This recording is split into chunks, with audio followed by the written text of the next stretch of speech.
Hey, what's going on, Fire Fam? Welcome to the Friday edition of Burn It Down with Kim Brown. This is the safe space where we set oppression ablaze. And clearly, I am not the most technically savvy person in here on these YouTube streets. But anywho, still we press on. I am so excited and so appreciative that you guys are making some time to hang out with me today on this. It's a beautiful evening out here in the DMV. Hopefully, the weather is pleasant where you are on this October fall evening. We've got a great show for you tonight. We are going to be looking at the Minnesota nurses. Thousands of them went on strike. We're out in the streets today. Big up SCIU, repping them nurses. The nurses said, "Fuck all that bullshit. We want 30% raise in compensation." Did we fucking stutter? 30%, bitches. I said, yes. Yes. That's the energy I'm here for. We're going to look at that a little bit later on in the show. Also, guys, we're going to discuss some bad news. I hate to be the bearer of bad news, but a very alarming climate report came out this week that indicated that over the past 50 years, the earth has lost about 70% of its wildlife population. Now just sit there and think about that. 70% of the animals, the birdies, gone in the past 50 years. What you think the next 50 are going to look like? We're going to talk about the story that came out regarding the Alaska snow crab population collapse and how this is another, I can't even call it a harbinger anymore, dog. This is what climate catastrophe is: the collapsing of fisheries, the extinction of animal life, plant life, insect life. And who's next? Humans. I think that would be us. So anyway, I'm gonna get into that. But first, let me welcome everybody into the program. Come on in here. Come on in here. COVID is still out here jumping on people, so we are still doing COVID mitigation strategies in this here space. If you are inside amongst people, ask that you please put on your good mask, not that sock, not your granddaddy's handkerchief. No, a for real fucking mask out here, people, while you're indoors around other folks. I'm so tired of the pandemic, but we should be appreciative that we survived, because guess what, y'all? A lot of people did not. So anyway, we're still practicing COVID mitigation strategies in this space. So please social distance, wear your mask, wash your hands, do all the things that we need to do to try to keep each other safe, okay? Because that's important. But I wanted to begin today's show.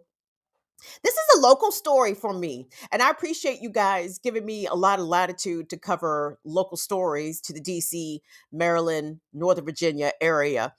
And it's a national story too. It kind of checks off a lot of boxes. Now I know we do not have a lot of fans of the NFL present, which is fine, because the NFL needs to be abolished as an institution. It is so dreadfully racist and misogynistic and exploitative. It's huge plantation energy. I mean, fuck energy. It is plantations, is it not? And there has been some reporting coming out this week from both the Washington Post and ESPN about the plantation owners fighting amongst themselves. Now, I know you would be like, Kim, do we really care what the one percenters are doing? The short answer is no. But there are larger cultural and societal issues that can be discussed in the context of this story regarding Washington Commanders franchise owner Dan Snyder. Now, let me just say this at the onset. As a person, Dan Snyder is a piece of shit. Okay.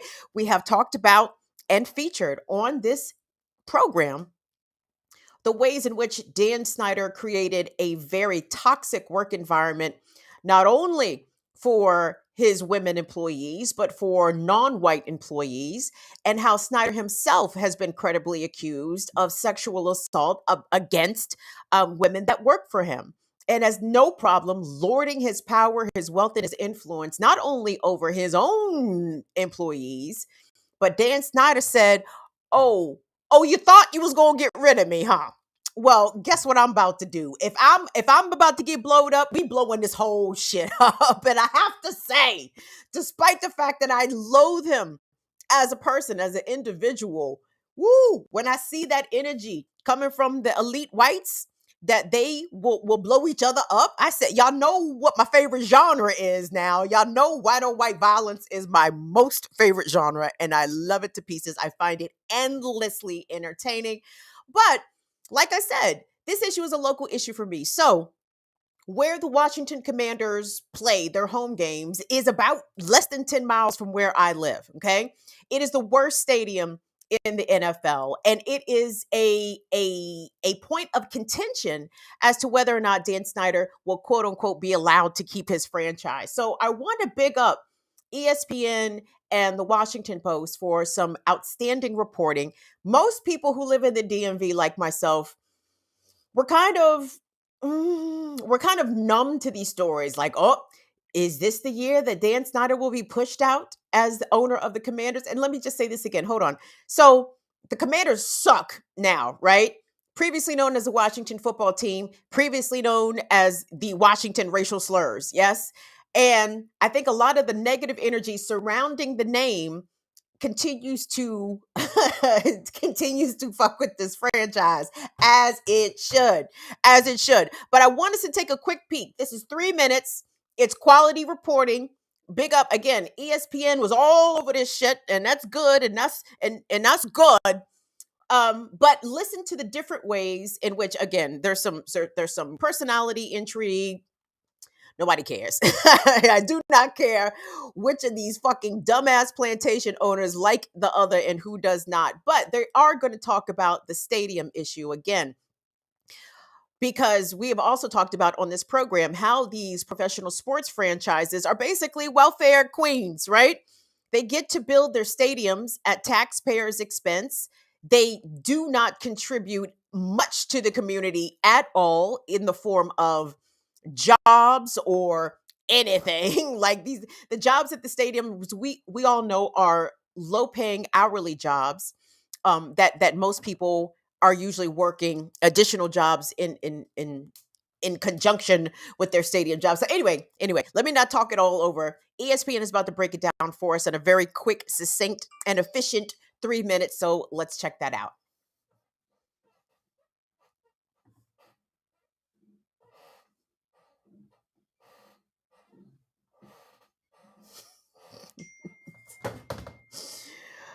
Yes.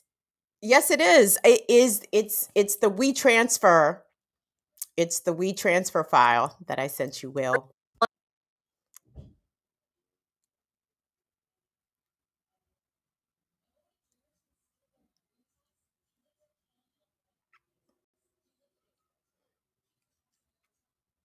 So are we going to play it? Can you tell me yes or no?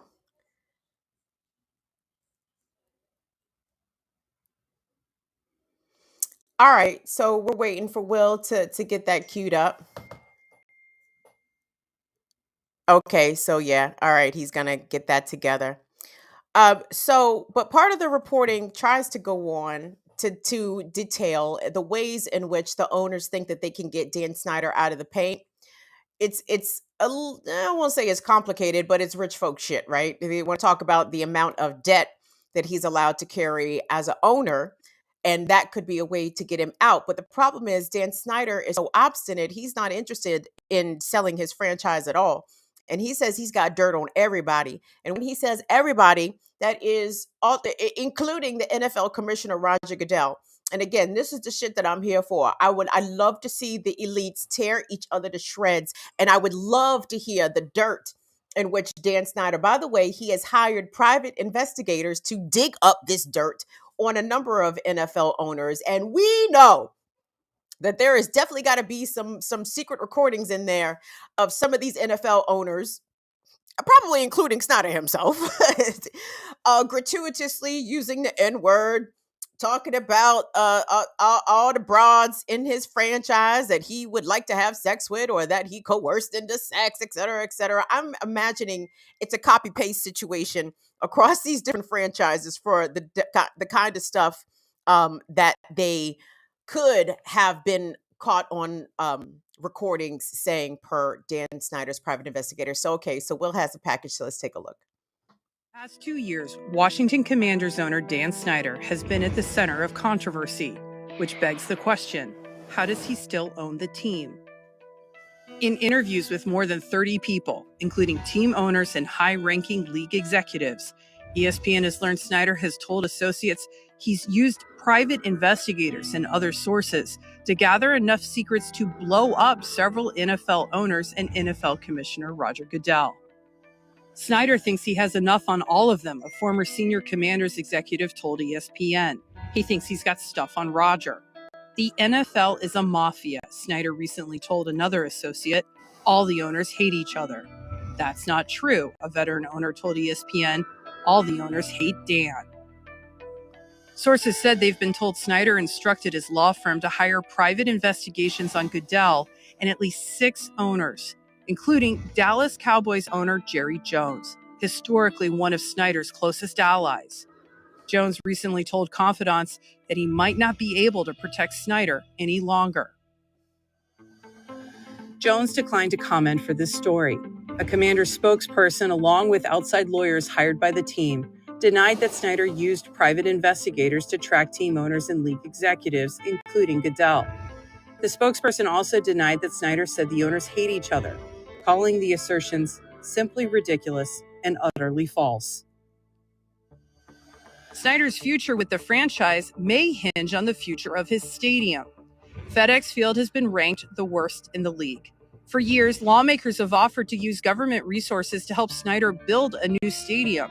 But those potential deals have fallen apart in the wake of the congressional investigation looking into the sexual misconduct allegations against Snyder and his team. While a team spokesperson said the Commanders' business prospects have turned around, one owner said the stadium is falling apart. The team is underperforming. He may have passed the point of no return. The owner told ESPN that Snyder is costing his fellow owners significant money. When asked if fellow owners would forgive Snyder if he could build a new stadium, the owner quickly replied, yes. But because Snyder has so far been unable to do so, some owners are considering a financial maneuver to remove him as an owner. There are strict rules in the NFL about how much debt an owner can carry. Owners already granted Snyder a waiver to take on debt to buy out his minority owners a year ago. Some owners now think they may be able to force Snyder to sell or transfer permanent ownership to his wife, Tanya, by refusing to grant another waiver for a stadium. For that to happen would require approval from 24 of the league's 32 owners. But Snyder has told multiple sources that he will never sell the team.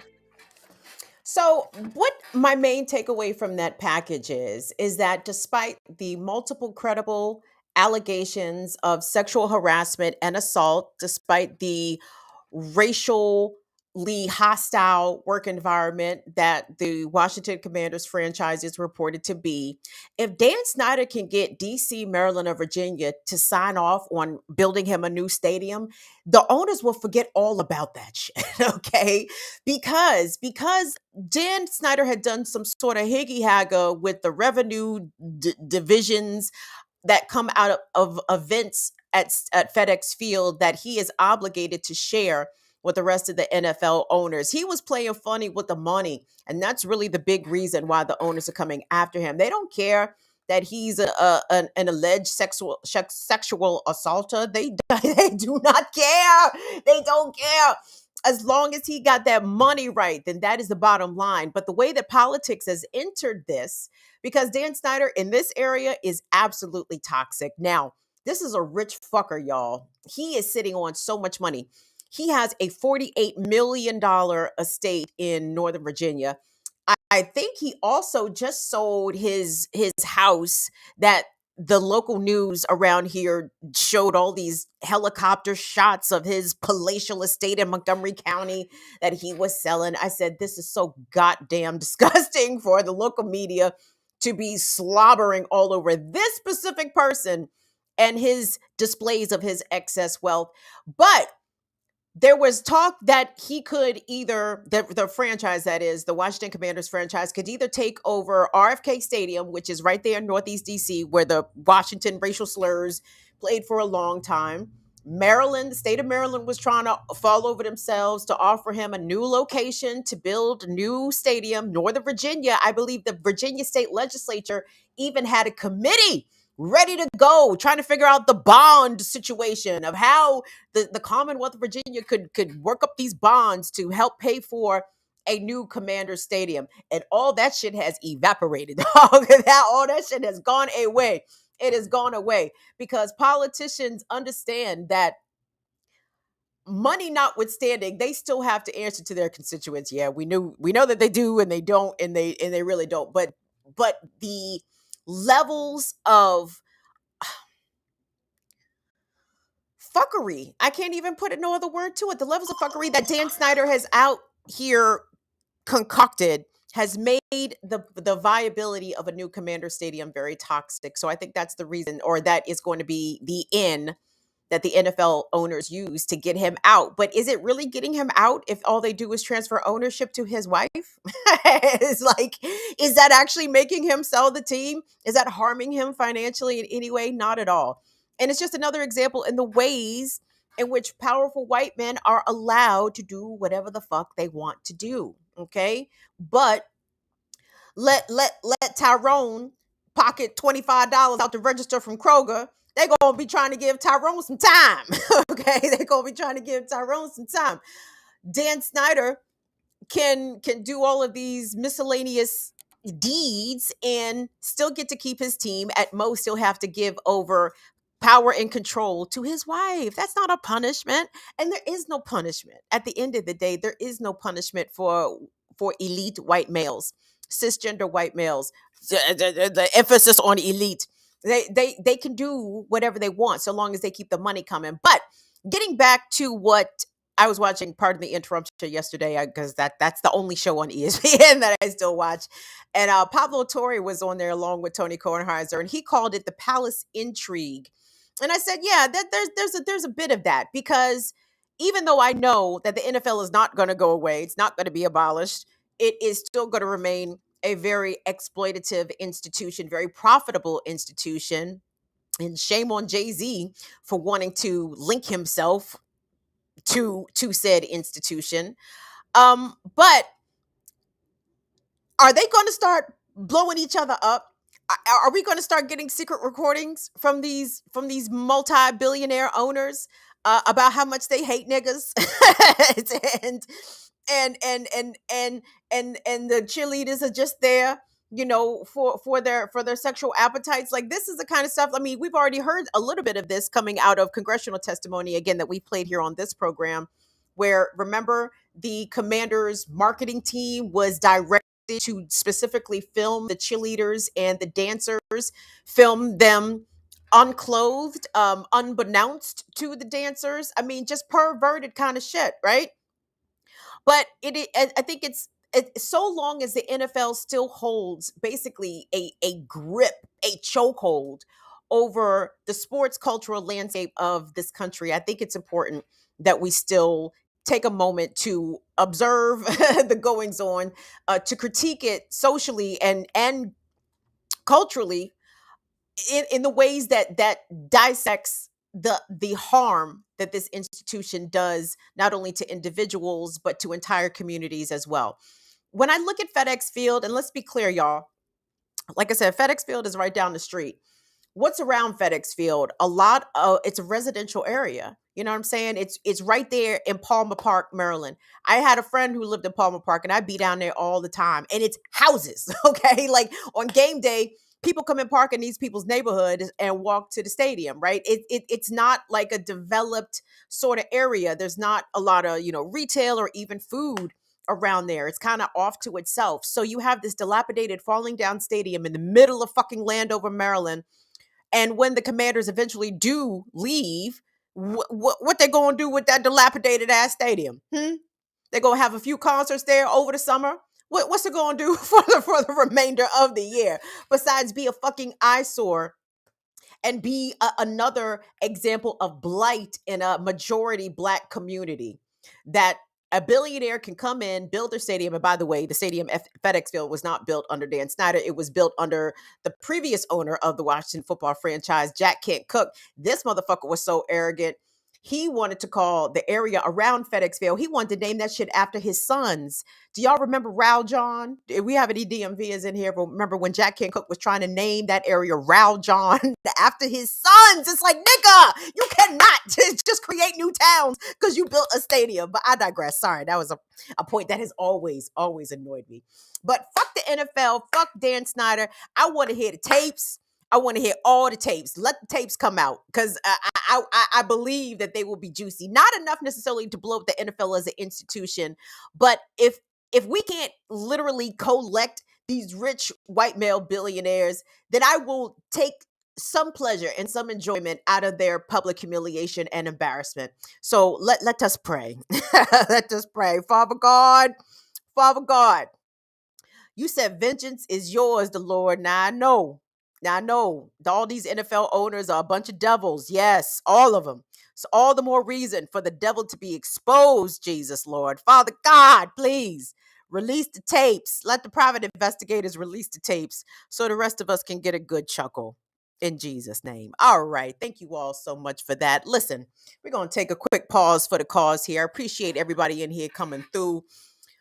Somebody ran us a super chat and I fucking missed it. My bad. Let me scroll up, see if I can get a if I can run that back. Y'all like how we pray on here. We're gonna start praying. I'm very inspired to pray. Oh, it's Molly. It's the Molly Shaw. The Molly Shaw. Molly ran us some bucks. Thank you, Molly. And Molly is reminding us that it's the last day of our fundraiser. And it is. And I have to thank everybody so much who has showed up and showed love to the channel. It's so critical, y'all. I wrote everybody's name down. So raise your hand when you hear your name called as a supporter of this channel. Thank you so much to George S., to Stephen S., to Babatunde S., Zenzele. Girl, I've been calling you Zenzabel for like 6 months. And it's Zenzele. Zenzele, thank you so much. What's up to this says FL Polly Insebe NSBE. Thank you so much. Armandas. Thank you so much, Armandas. Michelita, thank you so much. Thank you so much to Jennifer P. We appreciate it. Coco, thank you. Of course, Odelia, Marie, and Patience LLC. Thank you so much. Megan A, thank you so much. Who else do I have here? We have a couple more people. Hold on. Oh, I have a lot of more people, actually. Hold on. I'm going to try to be quick. Thank you so much to Jenna L. Big up to Shane B. Ursula, my sis. Love you, baby. Cynthia G, thank you. Cheryl L. Christina G. Christina sent us $3 and said that that's all that they had to support. And Christina, I appreciate that. I appreciate the free support. I appreciate y'all showing up for the show, watching the show, giving thumbs up and likes on the show. The free support, you guys know I appreciate it. But $2 and $3, like that really does mean something to me. It really does. So I appreciate that. Big up. And of course the bigger amounts, mean a lot too. but if it's only $3, $3 it is, and I'm grateful for the $3. Thank you so much to Patrick S. for your continued support. Mara W. Tasia, come through. Quaker Anarchist, come through. Of course, Court has been supporting the thing forever. Alexa, thank you so much. Charlene, we appreciate all of your support. Thank you, Spin Cycle Dragon, for becoming a new member. Thank you so much to Natalie, to Black Magic, and anybody else that I may have forgotten or missed. If you're already a patron, I appreciate it. If you're already a member, thank you guys. It's so important. It's so important here for our NPR fall fundraiser. It's so important that you support. No, we ain't corny like NPR, and NPR don't call the shit the fucking shit. We call thing the thing around here. And the fact that so many of you have put up material support to help keep this going, it means so much. So tonight is the last night for our fall fundraiser. So the long and short of it is, don't stop now. Don't stop now. The day is not over quite yet. And of course, there goes Shirley. Thank you so much, Shirley. Oh my gosh. Do you guys understand the levels of validation I feel when I see Black women supporting this channel? Like, I feel validated. And that's not to exclude or to diss anyone else that is not a black woman, but I'm trying to explain to y'all, like, when black women fuck with a thing, you need to fuck with the thing. Okay, like, because black women, I'm saying our fucking, ability to read the real from the not real is unfadable and unfuckwittable out here. So when I see black women supporting me, woo, means so much. Thank you, Stren. Am I saying your name right, sweetheart? We love you. I love you. Thank you so much for your support. So anyway, guys, fall fundraiser. And oh, did you put up the thing, Will? You put up the graphic? I think we're like halfway there, 50% to our goal. Again, I took a lot of 50% in school, so I'm not disappointed with a 50%. I'm not disappointed with a 50%. Hey, we tried. We gave it a try. Did we not? 50%. Hey, that's what it be. Come through, Letitia. Thank you, Letitia. Letitia says, love you, Kim. Spreading my birthday to you. What's up, Libras? See, everybody think Libras are nice and quiet and unassuming. Mm-mm. I know who. Keep it in gangsta. Libras come through. And they what? Keep it gangsta. Don't cross Libras out here, y'all. Libras will plan your downfall. They will plan your downfall. Letitia, thank you so much. Lucretia, Jesus Christ, I'm sorry. Thank you, Infinite Content. Big up, big up, big up.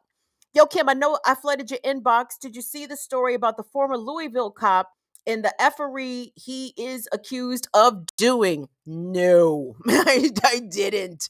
There's so many fuckeries. And we definitely want to take a moment on a serious note to send heartfelt condolences to the latest community affected by a mass shooting, the Raleigh mass shooting. Courtney, what the fuck?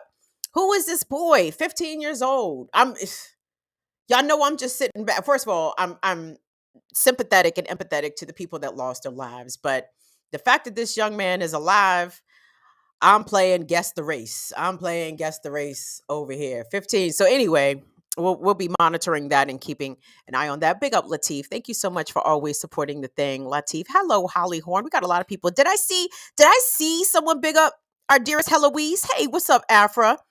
Is Lady Heloise in here with us? Even if she's not, we want to say love to Lady Heloise, Stoner Loner, V, and Ursula, our UK contingent. We appreciate y'all so much. We appreciate y'all so much. Thank you, John Kemper. Thank you, John Kemper. You've been supporting the thing too. So let me move along to my news of sunshine because y'all, honestly, so there's a lot of beats that I like to cover, and apparently I cover the depress you beat. Like, I have the news that will depress you. That's why I try to bring stories about labor and when the kids are with the shit. I try to bring rays of sunshine, but y'all, we are facing some very dire consequences on this planet, right? Even if white supremacy and colonialism and capitalism, even if they were to stop right now, we would still be in for a long, bumpy road as it relates to climate change and climate catastrophe. And the story that came out today is actually in the mainstream news, and you probably saw it. And I saw the story and I said, oh, fuck. I said, oh, fuck. So, the state of Alaska, and for all y'all who love to eat the snow crab legs, what is that kink that is on social media where people will sit around and eating crab legs and other people just sit and watch them? I find that to be so weird.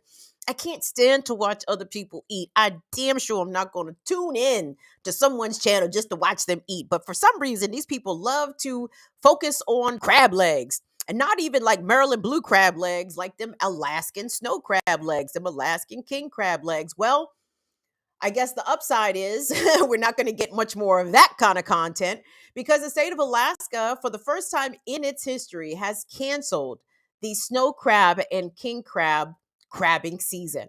Okay. That sounds like a big deal. Sounds like a huge deal. And I want us to get the story. This is actually a package out of Seattle from KING5, King 5 News. And we picked it up kind of in the middle because they started off the package by interviewing a fisher person. And the person was like, "Oh my God, what are we going to do? Our business is going to collapse." And it's like, honey, the fishery is fucking collapsing. What the fuck do you mean? What are we going to do? Bitch, if it ain't no fucking crabs, you don't have no goddamn business. So anyway, let's pick up the story out of Alaska regarding this historic cancellation of the crabbing season in that state. Let's take a look. Alaska Department of Fish and Game announced Monday that for the first time in U.S. history, the Bering crab season is canceled. For the second consecutive year, Bristol Bay Red King crab is also closed, citing in a statement long-term conservation and sustainability of crab stocks. There is a small bear die season, a little over 2 million pounds, and we have to make that decision of whether it makes sense or not for our boats. The Dwyers are part of the 2 to 3 vessels equipped to catch that crab of the 60-vessel fleet within Alaska Bering Sea crabbers. We understand when the state shuts us down for conservation and to take pressure off the stock, but what we're not seeing is the state also taking actions on other sectors that have fishing impacts and affect our stock as bycatch. This news trickling down to coastal communities, processors, and local markets. Once the holidays start, there won't be any more king crab. And making fishermen families wonder. As fishermen, we are stewards of the resource and of our oceans, and we do care tremendously. Will they be able to pass on their legacy to the new generation? At the end of the day, we're fishermen. So cute.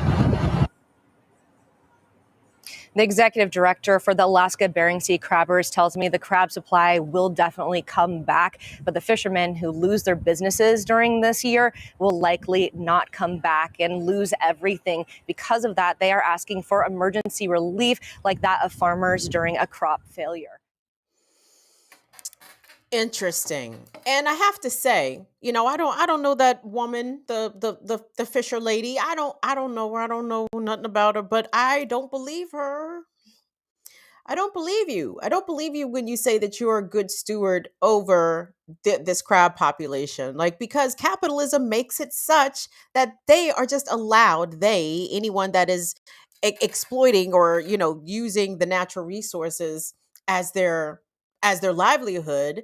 I mean, they will listen, them people will take out as many crabs as that boat can fucking carry, right?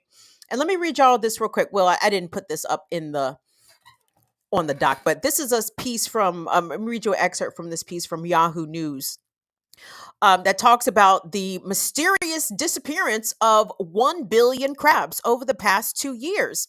State officials told CBS News that about 1 billion crabs have disappeared from the frigid northern waters of the Bering Sea over the past 2 years. It's a sudden, drastic, and somewhat mysterious drop in the population. But one thing that might also be related to might be related to this is climate change. Okay. And it's one person even speculates, did the crabs run up north to get that colder water? And that's all. I mean, all of these things are things to consider, whether or not the fishery itself is collapsing. By the way, not just in Alaska, although Alaska is the first state, I believe, to take this drastic measure to cancel the crabbing season outright. Here in Maryland and in Virginia, the Maryland blue crabs have this past year had the worst year since they have been monitoring crab populations. And they use, there's a number of reasons why, but ultimately human caused activity and overfishing is what's causing these massive population declines in our seafood. And I've been covering this for a while. I have a story somewhere on my SoundCloud. I do have a SoundCloud. Maybe that is on my SoundCloud. Anyway, about 10 years ago, I can remember doing a story interviewing a scientist who was telling me about the practice of trawling. Am I saying that right? Trawling, where fish that appear on the menus of many restaurants in America, I'm specifically referencing Chilean sea bass. The methods that they use to catch these fish, it's not just nets, even though nets are extremely toxic to marine life, to whales, to dolphins, to other sea mammals, sharks, etc. I mean, I know sharks are not sea mammals, but sharks and shit. These animals get caught in these nets and they drown.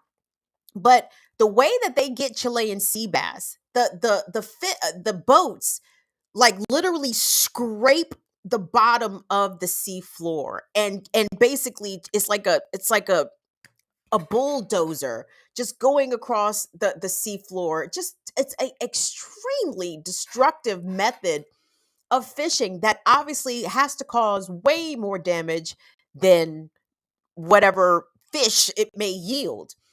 And it's capitalism, y'all. Capitalism is determined to fuck everything. It is determined to extract everything. As long as there is a market for people to buy, capitalism will serve it up. It doesn't matter if the product is extinct or endangered or any of that. If there's a market for it, capitalism will say, fuck them fish, fuck them crabs, fuck that marine life. We're going to make this dollar. Will pop up that Guardian article for me, please. And this was so disheartening, very disheartening. From the Guardian, animal populations experience an average decline of almost 70% since 1970. Report reveals. Huge scale of human-driven loss of species demand urgent action, say world's leading scientists. And God bless the scientists, because the scientists are literally pulling their hair out, and politicians and the barons of capital are like, so fucking what? We got cock rockets. Oh, the rest of y'all don't have cock rockets? Oh, well, that sounds like a y'all problem. From the Guardian, Earth's wildlife population has plunged an average of 69% in just under 50 years, according to a leading scientific assessment, as humans continue to clear forests, consume beyond the limits of the planet, and pollute on an industrial scale. From the ocean to the tropical rainforest, the abundance of birds, fish, amphibians, and reptiles are in free fall, declining on average by more than 2/3 between 1970 and 2018, according to the World Wildlife Federation and the Zoological Society of London. I'm 44. I'm 44. So my whole life, the planet has been losing wildlife at a massive rate. They go on to say that 2 years ago, the figure stood at about 68%. 4 years ago, it was at 60%. Oh, so we're losing wildlife by, almost 10% a year. Oh, that's excellent.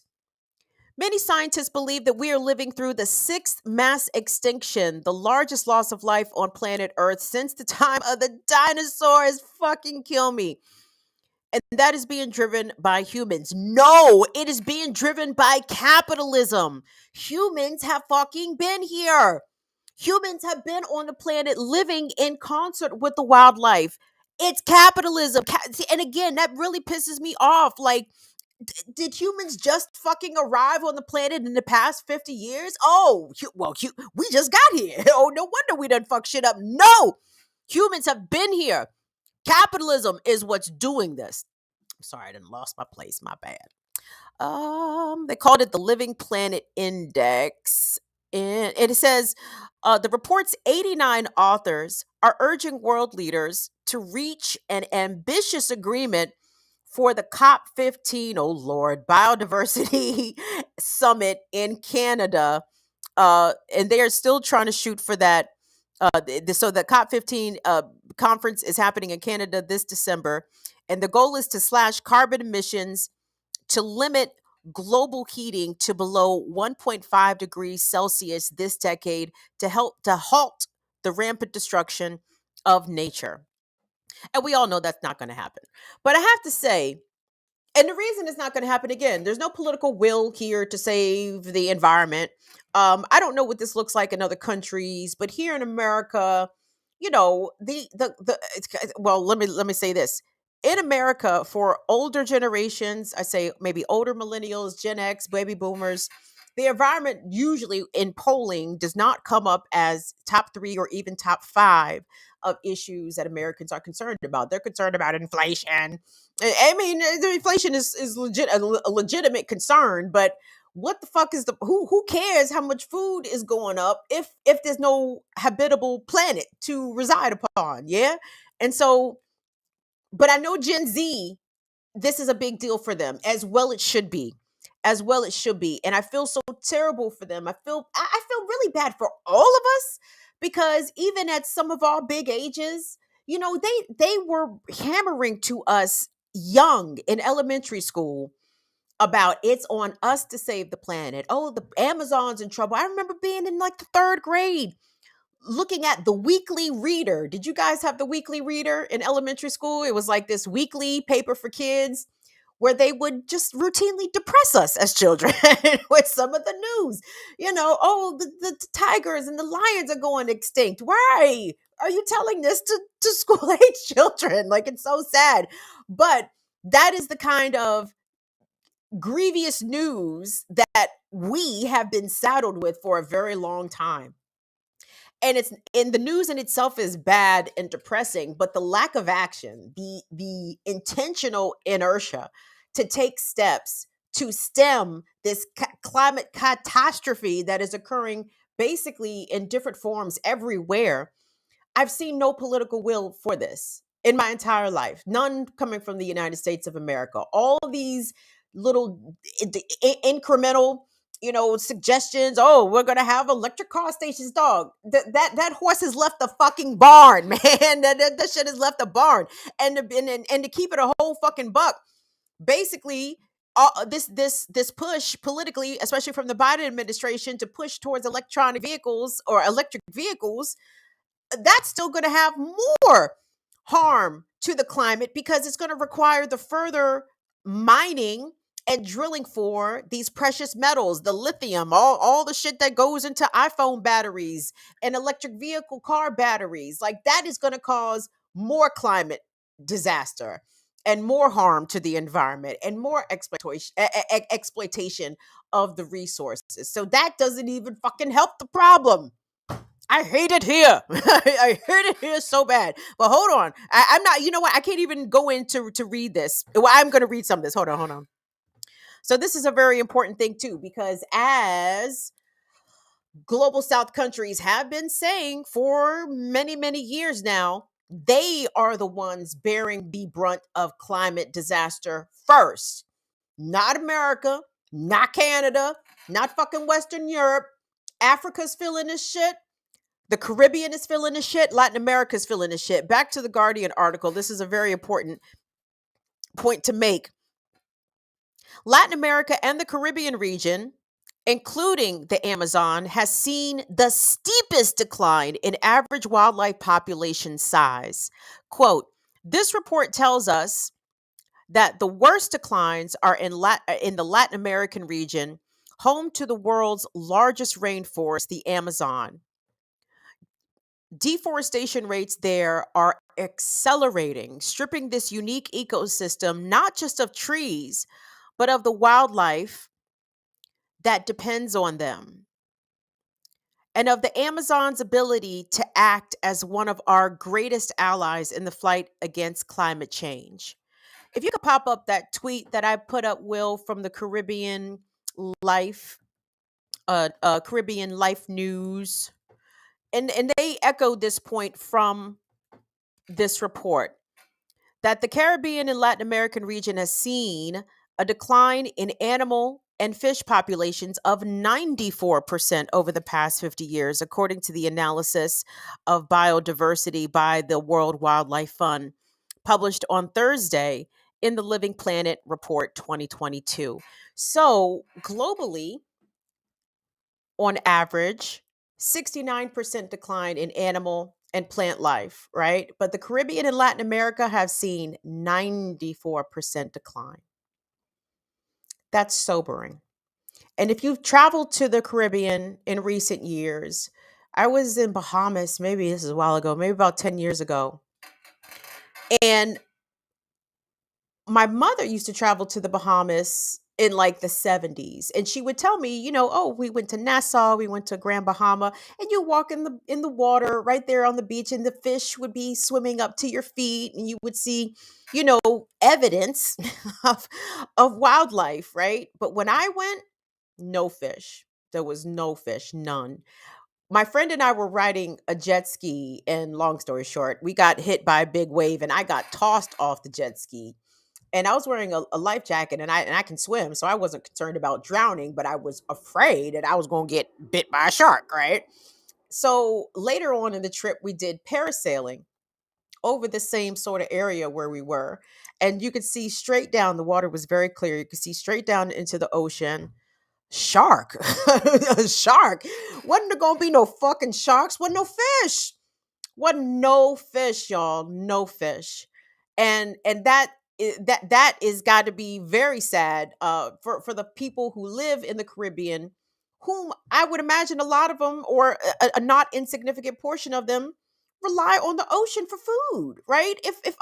And I can't even get into all those floating piles of plastic debris that have been popping up in throughout the Caribbean. I think I've definitely seen stories about these floating trash piles in Dominican Republic.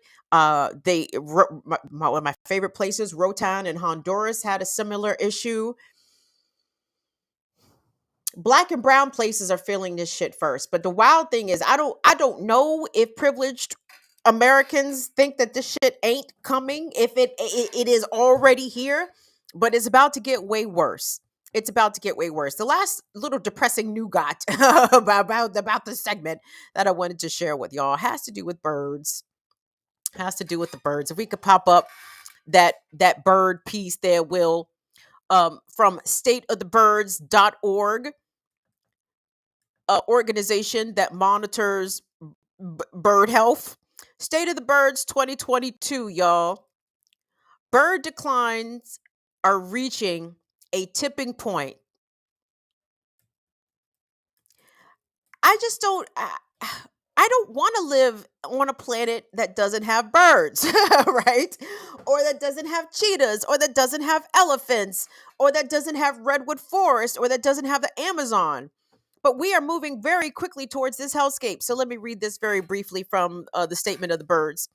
So in 2019, a study of 529 bird species with adequate long-term data for analysis, and they cited Science Rosenberg et al. Okay, found that over 300 of the species in North America were declining more than half of the bird species studied.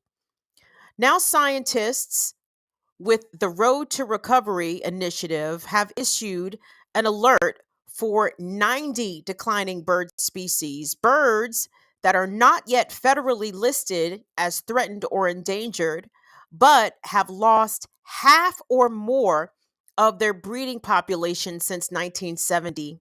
The scientists further identified a subset of 70 tipping point species that could lose another half or more of their population in the next 50 years, based on recent trajectories and expert assessments.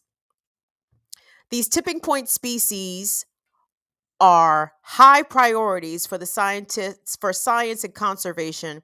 That's a whole nother conversation. I think Black Power Media did a segment about a show about conservation and the colonialism that the conservation movement is based upon. I certainly suggest that you check that out. So the tipping point species are priorities for scientists and conservationists because of their high vulnerability to extinction, high urgency, and steep population decline where known. All are included in the Birds of Conservation concern list of the U.S. Fish and Wildlife Service Center and or state lists of species or greatest conservation need. So this is damning news. And y'all,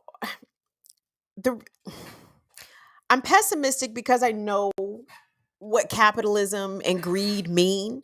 Like, they don't care if every bird on this planet goes. They don't care if every crab goes away. They don't care. But the fact is that there is something that can be done. And the pandemic really revealed that to us. While I was working at the Real News, I interviewed a NASA climate scientist, and we talked about how when the global lockdowns happened in areas that had high density of greenhouse gases and carbon emissions, particularly areas, well, not just including areas over China, but areas over China, over Western Europe, over North America, the greenhouse gases went away. Like the air quality literally improved. We saw the pictures. Don't you guys remember the pictures coming out of India where previous they could not see the Himalayas? I guess this was in New Delhi or somewhere. They couldn't see the mountains for all the smog, but during the global lockdowns, all of a sudden, oh, you could see the mountains in the distance because there's not a thick veil of smog over top of it. The planet has the ability to heal. Capitalism is determined to keep Earth sick. And by extension, it's going to not only kill, I mean, it's so arrogant of humans to think that we are somehow immune from this massive life decline that is happening to animal and plant life around us. We are all connected. So everything that we are doing to the planet is going to come back and do unto us. And I say unto the planet, I am not the capitalist here. I am not the capitalist. This was not my idea. I did not sign up for this shit.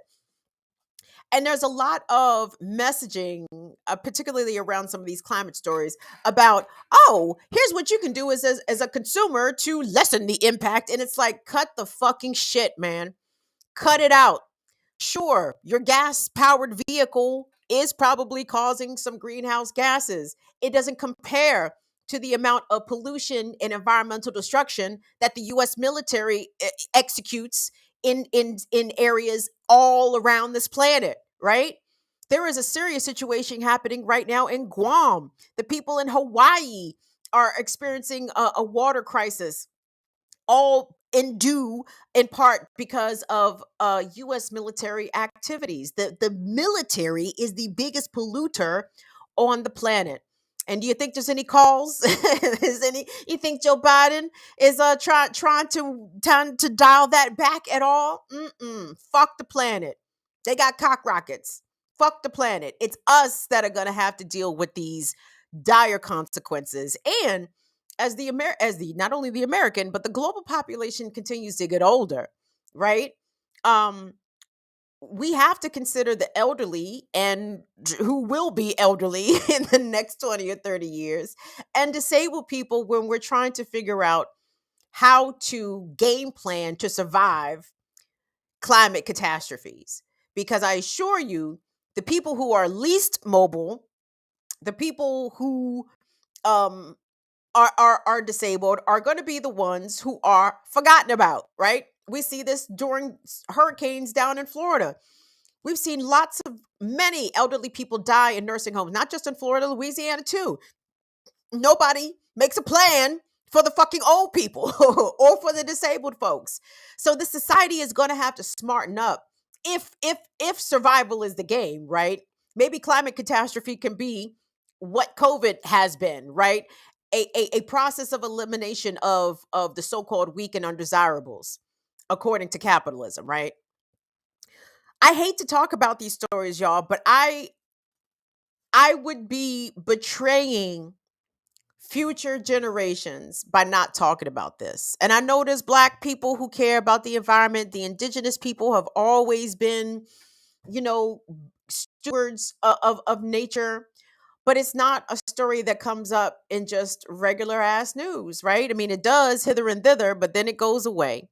So I just wanted to bring that up and pray for us. And pray for us, or pray for an asteroid to put us out of our misery early. So anywho, moving along. Thank you all so much for tuning in tonight to Burn It Down with Kim Brown, the Friday edition. I appreciate it. Support us in the free ways if you can. You can give us a thumbs up, a like on the video. You can subscribe. You can follow us different places around the internet and follow us there at BIDWKB on Facebook, TikTok, Instagram, Twitch, at Burn It Down KB on Twitter.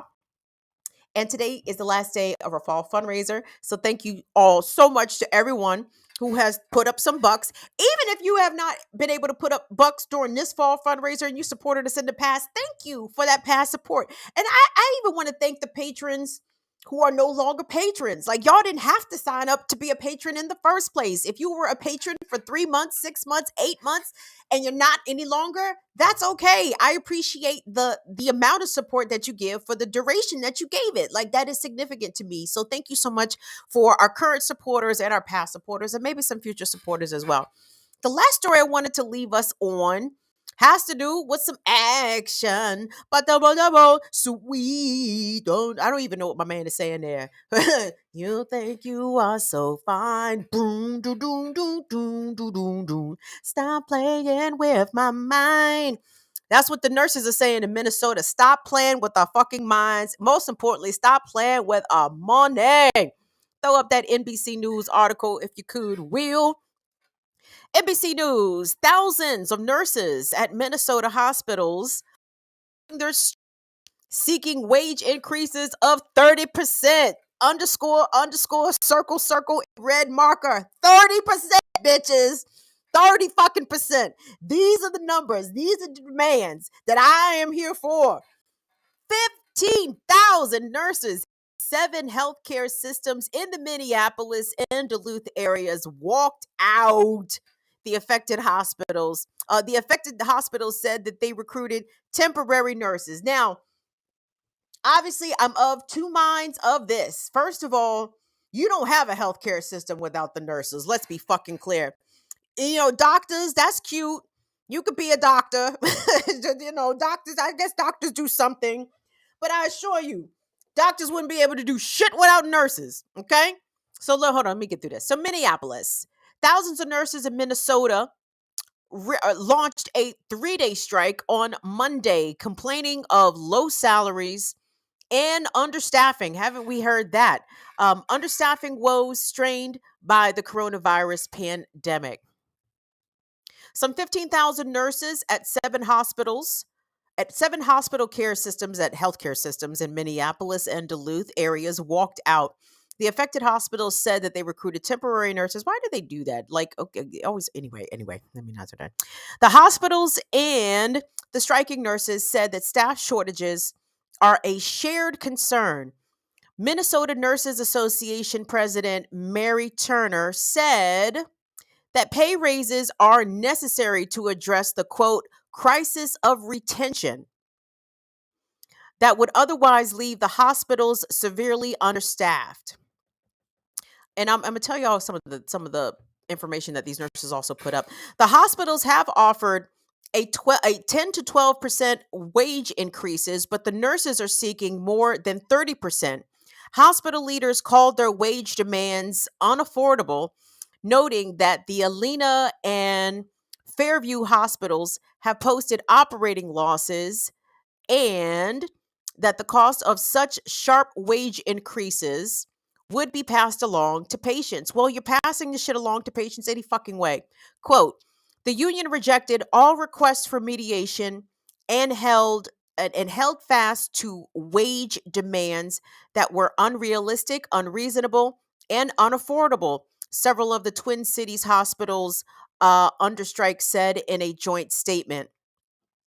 Second-year nurse Maddie Gray, who was picketing on Monday morning after completing her overnight shift, told the Star Tribune that she had already reduced her hours at M Health Fairview in Southdale at the hospital there because of the stress and frustration of caring for so many severely ill patients. Quote, how long can you keep this up? Gay asked. My license is on the line.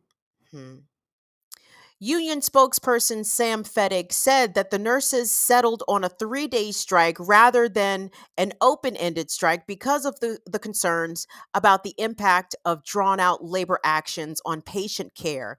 again, the nurses are still always putting their patients ahead of even their own needs here. Hospitals argued that the proposals by the union and its nurses are too costly.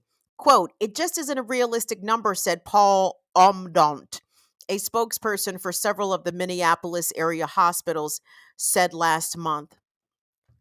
The hospitals affected by the strike included those operated by Alena Health, M Health Fairview, Children's Hospital, North Memorial, and Health Partners in Duluth. In Duluth, it was Essentia and St. Luke's. So there's something about this. So big up, first of all, to the Minneapolis nurses. They are represented in part by SEIU there. And on their Twitter page, they actually had a website.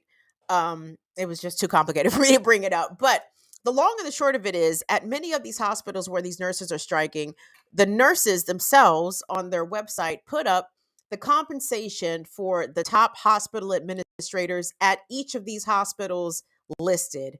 And usually, the top administrator at the hospitals at which I looked at, these people are making $2.7 million, $1.3 million, 870,000.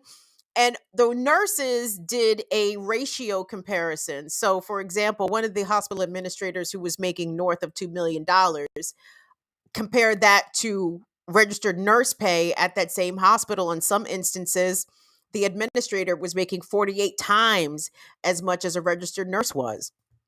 So the nurses are like, you're saying that 30% raise in compensation is too much, it's too unaffordable, it's untenable. Well, how about Miss Becky? Why don't you tell Miss Karen to take a little bit of a pay cut? Okay.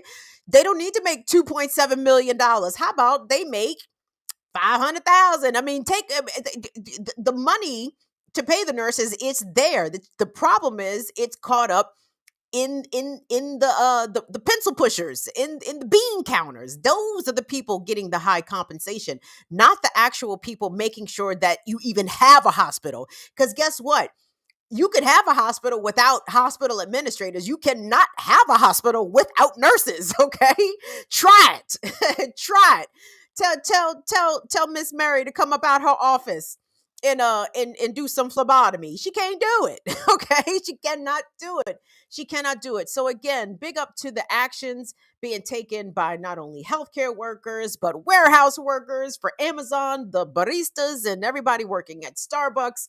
All the different places that are standing up and saying no, like the money is there, capitalism. You are just determined to exploit people's labor and make sure that the money remains hoarded by those at the top, not those actually generating the profits and providing the care. So we want to send big love going out to the Minnesota nurses. Again, SEIU is representing those nurses. They had a big action today. So we will continue to watch what they do. But 30%, that's the carrying on I am here for. Like that those are the kinds of asks that you need to be asking. Because it's not unreasonable, it's not untenable, and it's not unaffordable. The money is there. Pay these fucking people. Guys, that's the show. Wait, someone sent us some money. Let me send us some money. Who was it? Hey, what's going on? John Coister. John is one of our day oneers as well. Thank you, John. Thank you. And again, I can't understate or overstate how much y'all support means to us. The channel has officially been alive for 2 years this month in October. And again, we don't officially celebrate our 2-year anniversary until the end of December, when we got put off that other network and all of us formed together like Voltron to keep this thing going. But a lot of you have been here since the beginning, and I'm deeply appreciative and grateful for that. A lot of you have come on during the course of these 2 years, and I'm also appreciative of that. So even though we're still a small channel and we're still growing, the loyalty and dedication of the Fire Fam, do y'all even realize how much y'all are speaking my love language? Do you understand loyalty? Loyalty is how I read love, beloveds. and the loyalty and dedication that y'all have shown, and consistency in putting up y'all time and material support, that means so much. And I appreciate y'all supporting other places. Black Power Media, don't forget. Big up to Status Quo. Big up, big up, big up to RBN. Big up to Sabby Sabs and the good folks over there at Revolutionary Blackout Network. We appreciate the ecosystem that you all support here of independent left voices, of independent Black voices. It's critical because y'all see the mainstream media is just the mainstream media is committed to the lie, committed to the farce, and they are going to keep telling these fairy tales for as long as we let them. But here, we will call them out. We will make sure they know what is what. And I appreciate you all so much. Who is that? Who is that? Putting up bucks. You guys are great. Thank you all so much for supporting this. It is so important. Thank you so much, Tressa. Tressa. Thank you. Thank you. All right, guys, that's the show. Please don't forget, COVID is definitely out here jumping on people. We're going to talk about COVID next week, because Rochelle Walensky was talking to the media and she sounded like a goddamn fool. So we're going to talk about the CDC and the pending next COVID wave that we are about to be in the middle of, if we aren't already in the middle of it. So like I said, COVID is so out here jumping on people. I do not want it to jump on you. Please wear your mask, wash your hands, social distance. Tasia, thank you so much for sending some more love. Thank you so much, Quaker, for sending your Cash App as well. You guys are amazing. Thank you so much for the ongoing support. On behalf of Molly and Will, we are deeply appreciative for y'all supporting the Fire Fam Fall fundraiser of Burn It Down with Kim Brown. We will see you guys back here on Tuesday. See y'all later. Bye-bye. Be safe this weekend, Fire Fam.